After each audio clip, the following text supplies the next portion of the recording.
नमस्ते, जय श्री महाकाल। मैं दीपमाला पाटीदार आपका अपने चैनल पर स्वागत करती हूँ। आशा करती हूँ आप सब कुशल मंगल होंगे। मैं हर रोज आपके लिए शिव पुराण के नए अध्याय का पाठ लेकर आ रही हूँ। आशा करती हूँ आप सब इस अमृत तुल्य शिव पुराण का आनंद ले रहे होंगे। तो आइए, कल हमने जहाँ हमारे शिव पुराण को विराम दिया था, अब हम उसके आगे से आज आरंभ करते हैं। कल हमने शिव पुराण का महात्म्य समाप्त किया था। आज हम जो पहली संहिता है, विघेश्वर संहिता, उसे हम आरंभ करेंगे। विघेश्वर संहिता विषयद्रव स्थितिल यादिषु हेतुमेक गौरीपति विदित्वत मनंत कीर्तिम मायाश्रय विगतमाय मचंती रूपा बोधा स्वरूप भलम विश्वम नमामि। इसका अर्थ है, जो संसार की उत्पत्ति, स्थिति और आदि अंत के एकमात्र कारण है, तथा वह है जिनकी कीर्ति का कहीं अस्त नहीं है, जो माया के आश्रय होकर भी उससे अत्यंत दूर है, तथा जिनका स्वरूप अत्यंत अचिंतनीय है, उन विमल बोध स्वरूप भगवान शंकर को मैं प्रणाम करती हूँ। प्रथम अध्याय तीर्थराज में मुनियों का समागम। वेदव्यास जी बोले, एक समय श्री गंगा और यमुना के संगम प्रयाग में जब मुनियों ने एक विराट सम्मेलन किया, तब परम पौराणिक सूत जी के आने पर सभी लोग ने अपने अपने आसनों से उठकर उनकी यथोचित अभ्यर्थना की और पूजा सत्कार करके हाथ जोड़कर यह प्रार्थना की कि हे मुनीश्वर, कलयुग में सभी प्राणी पाप ताप से पीड़ित हो, सत्कर्मों से रहित, पर निंदक, चोर, पर स्त्रीगामी, दूसरों की हत्या करने वाले, देहाभिमानी, आत्म आत्मज्ञान से रहित, नास्तिक, माता पिता से द्वेषी और स्त्रियों के दास हो जाएंगे। ब्राह्मण लोभी, वेद को बेचकर जीविका करने वाले, धन के इच्छुक और मद से मोहित, अपनी जाति के कर्मों को छोड़कर ब्रह्म ज्ञान से रहित, दयाहीन और व्रत को न करने वाले, कृषक, क्रूर और मलिन स्वभाव के हो जाएंगे। क्षत्रिय धर्म के विपरीत कुसंगी और पाप परायण होंगे। रण से कायरता, धर्म से विमुखता, चोरी, नीचता और दास्ता ही उनका धर्म हो जाएगा।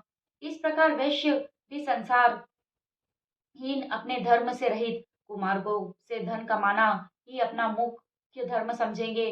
वे गुरु देवता और ब्राह्मणों से रहित, कामी, मलिन, मोहछत्र और परम लोभी होंगे। शूद्र भी अपने धर्म को छोड़ तिलक आदि लगाकर ब्राह्मणों का सा आचार करने लगे। नकली तपस्वी, होम करता, कुटिल ब्राह्मणों के निंदक, धनवान, कुकर्मी, विद्यावान, विवादी, धर्मलोक, दंभी, महाभिमानी, क्रूर, वर्ण धर्म के नाशक, सब वर्णों से उच्च और दुष्कर्मी हो जाएंगे। इस प्रकार स्त्रियों में भी धर्म का नाश हो जाएगा और वे तमोगुण से युक्त, यारवासी, पति से विमुखी, माता पिता की भक्ति से रहित, नित्य रुग्ण रहा करेंगी। ऐसी नष्ट बुद्धि संतानों की परलोक में क्या दशा होगी, तथा वे किस कर्म द्वारा सद्गति को प्राप्त होंगे। हे सूत जी, अब आप इस पर प्रकाश डालिए, क्योंकि हम लोग को इस बात की बड़ी चिंता है कि जगत की क्या दुर्दशा होगी। परोपकार से बढ़कर दूसरा धर्म नहीं है, अतः इसके लिए जो सर्व सिद्धांतों से मान्य हो, ऐसी कोई सरल युक्ति आप बतलाने की कृपा कीजिए। दूसरा अध्याय शिव पुराण की महिमा और संहिताओं के भेद।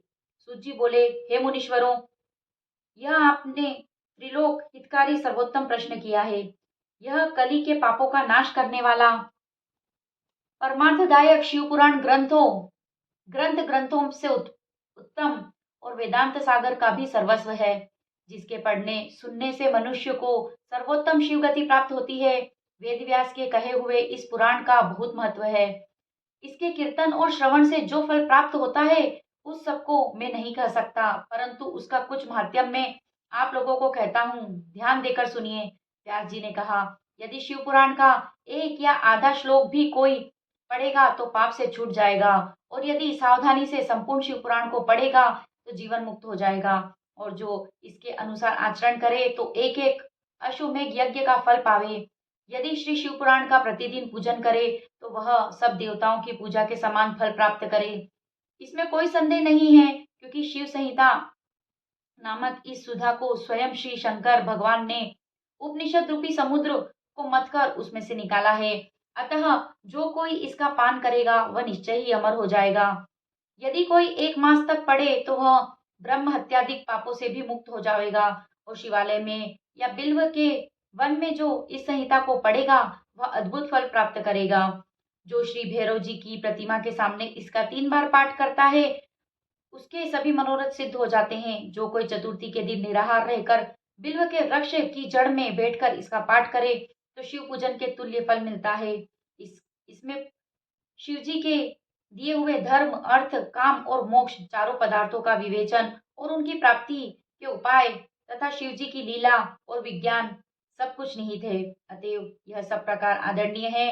वेद और श्री ब्रह्मा जी की संपत्ति के अनुसार श्री शिव ने ही प्रथम इस शिव पुराण की रचना की, जिसमें 1 विघेश्वर संहिता, 2 रुद्र संहिता, 3 विनायक संहिता, 4 उमा संहिता, 5 मात्र संहिता, 6 एकादश रुद्र संहिता, 7 कैलाश संहिता, 8 शतरुद्र संहिता, 9 कोटि रुद्र संहिता, 10 सहस्त्र कोटि रुद्र संहिता, 11 वायवीय संहिता और 12 धर्म संहिता। इतनी संहिताओं इस पुराण में सम्मिलित है। ये सभी पुण्यतर है। इनमें 1 विघ्नेश्वर, 2 रुद्र, 3 विनायक, ये तीनों संहिता 10-10 हजार, उमा और मात्र ये 3 8-8 हजार और एकादश रुद्र संहिता 13,000, कैलाश संहिता 6,000, शत्रु रुद्र 3,000, कोटि रुद्र 9,000, सहस्त्र कोटि रुद्र 11,000, वायवीय संहिता 10,000 और धर्म संहिता 12,000, वायवीय संहिता 10,000 और धर्म संहिता 12,000। इस प्रकार कुल 1,00,000 श्लोकों का यह शिव पुराण है। परंतु इसे शिव ने अब केवल 24,000 श्लोकों का ही सबके लिए रख दिया है और यह 18 पुराणों में से चौथा पुराण कहा जाता है। परंतु अब इसमें 7 ही संहिता हैं। अन्यथा सृष्टि के आरंभ में शिव जी ने इसे 100 श्लोकों में कहा था। अब यह 24,000 श्लोकों वाला शिव पुराण केवल इन 7 संहिताओं में ही शेष रह गया है। 1 विघेश्वर संहिता, 2 रुद्र संहिता, 3 शद्र रुद्र, 4 श्री कोटि रुद्र, 5 श्री उमा, 6 श्री कैलाश और 9 वायवी संहिता। जो इस सप्त संहिता युक्त श्री शिव महापुराण को आदर सहित पूरा पढ़ेगा वह जीवन मुक्त हो जाएगा। तीसरा अध्याय, ब्रह्मा जी का उपदेश। व्यास जी बोले, सूत जी के ऐसा कहने पर उन समस्त ऋषियों ने पूछा, हे महामुने, यदि आप हमें शिव महापुराण सुनाते तो आपकी बड़ी कृपा होती। मुनियों द्वारा ऐसे वचन सुनकर शिव पुराण का स्मरण करते हुए सूत जी बोले, अच्छा तो अब आप परम दुर्लभ श्री शिव महापुराण को ही सुनिए, जिसमें भक्ति, ज्ञान और वैराग्य तीनों का वर्णन है। हे ऋषियों, पूर्व काल में जब कल्पों का क्षय होता गया और उसके पश्चात जब इस कल्प का प्रादुर्भाव हुआ, तब षष्ठी संबंधी कार्यों के आरंभ होने पर षटकुलीन अर्थात 6 कर्मों के करने वाले उत्तम कुल के मुनियों में यह मतभेद उत्पन्न हो गया कि वह सबसे परे हैं या नहीं। इसके निर्णय के लिए जो लोग ब्रह्मा जी के पास गए, ब्रह्मा जी ने कहा, जो सबसे पूर्व उत्पन्न हुआ, जिसमें मन वाणी की कोई गति नहीं और जिसमें ब्रह्मा, विष्णु, रुद्र, इंद्रादि महाभूतों और इंद्रियों आदि से युक्त सारे जगत की उत्पत्ति हुई, वही सबसे परे है। वह सर्वज्ञ जगदीश्वर शिव है, जो परम भक्ति से दिखाई पड़ते हैं तथा रुद्रादि सभी देवता जिनके दर्शनों की अभिलाषा रखते हैं। अधिक क्या कहूँ, शिव जी की भक्ति से समस्त सांसारिक जाल कट जाते हैं। उनके प्रसाद से भक्ति और भक्ति से ही उनके प्रसाद की प्राप्ति हो जाती है। जैसी बीज के अंकुर और अंकुर से बीज की उत्पत्ति होती है। अतः हे ब्राह्मणों, आप लोग महादेव जी का प्रसाद पाने के हेतु 1,000 वर्ष का दीर्घ यज्ञ करें, जिसमें शिव की कृपा से आपको साध्य और साधन का ज्ञान होगा। इस पर मुनियों ने पूछा, हे भगवान, यह साध्य और साधन क्या है? ब्रह्मा जी बोले, साध्य शिवपद है और साधन उनकी सेवा। परंतु इसके लिए साधन को सर्वदा ही निष्प्रह होना चाहिए। जब इस प्रकार वेद विधि से भगवान शिव की आराधना होती है, तब परमेश पद की प्राप्ति हो जाती है। इस संबंध में स्वयं शिव ने भी कई निर्देश दिए हैं। कानों से सुनना, वाणी से कहना और मन से मनन करना भी एक महान साधन है, क्योंकि वे महेश्वर सर्वदा ही सुनने, कीर्तन करने और मनन करने योग्य है। इसलिए साध्य तक पहुंचाना हो तो साधन में जुट जाना आवश्यक है। प्रत्यक्ष का ही विश्वास होता है। अतः बुद्धिमान को चाहिए कि पहले गुरु के श्रीमुख से श्रवण करें, कीर्तन और मनन द्वारा शिव योग को प्राप्त होवे। संभव है कि साधन में पहले तो कुछ क्लेश प्रतीत हो, परंतु अंत में आनंद ही प्राप्त होता है। चौथा अध्याय, सनत कुमार व्यास संवाद। मुनियों ने पूछा, हे ब्रह्मा जी, श्रवण और मनन क्या है तथा कीर्तन कैसे किया जाता है?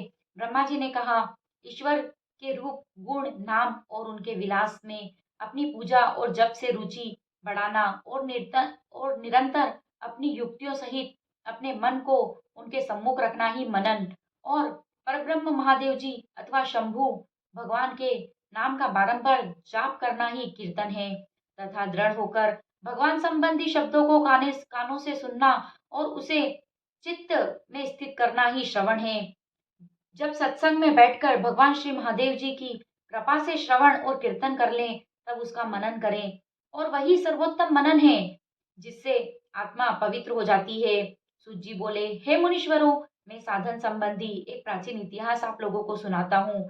एक समय सरस्वती नदी के तट पर मेरे गुरु पाराशर पुत्र वेद व्यास जी तप कर रहे थे। तो सनत कुमार जी ने उनके निकट आकर उनसे पूछा, हे भगवान, शिव जी तो प्रत्यक्ष सबके सहायक हैं, फिर आप ऐसा तप क्यों कर रहे हैं?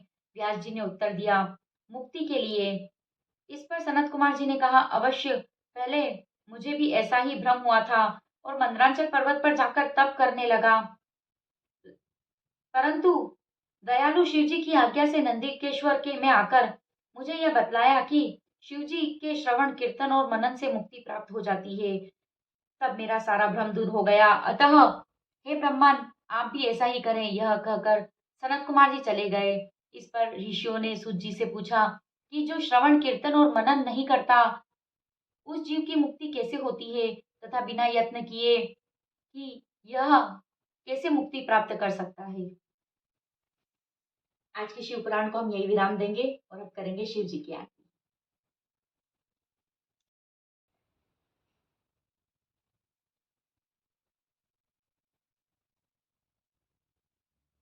ओम जय शिव ओमकारा, प्रभु हर शिव ओमकारा, ब्रह्मा विष्णु सदा शिव, ब्रह्मा विष्णु सदा शिव, अर्धांगी धारा।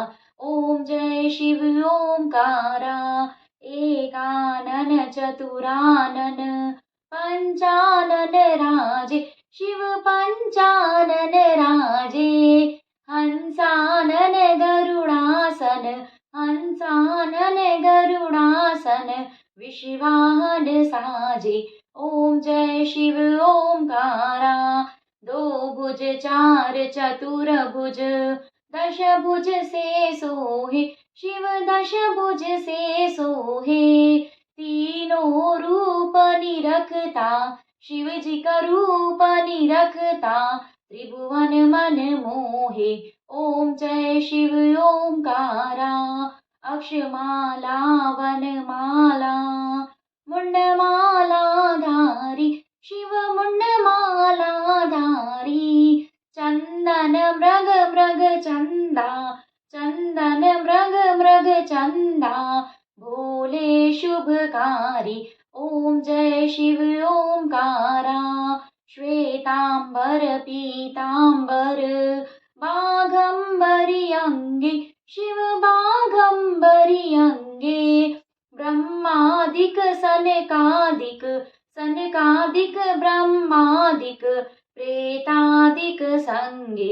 ओम जय शिव ओमकारा, कर के माध्य कमंडल, चक्र त्रिशूल धरता, शिव चक्र त्रिशूल धरता, जग करता जग हरता, दुख हरता सुख करता, जग पालन करता।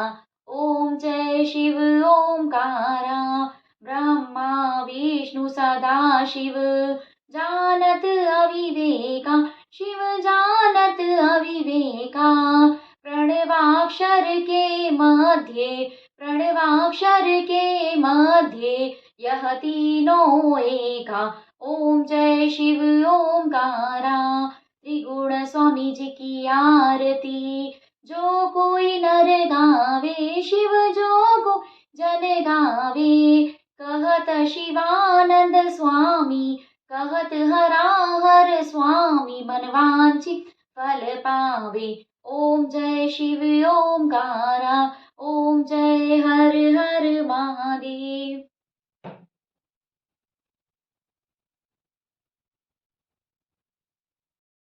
अगर आपको मेरा वीडियो पसंद आया हो तो इसे लाइक करें, ज़्यादा से ज़्यादा शेयर करें और अगर आप मेरे चैनल पे नए हो तो सब्सक्राइब करना ना भूलें। थैंक यू, बाय बाय, जय श्री महाकाल।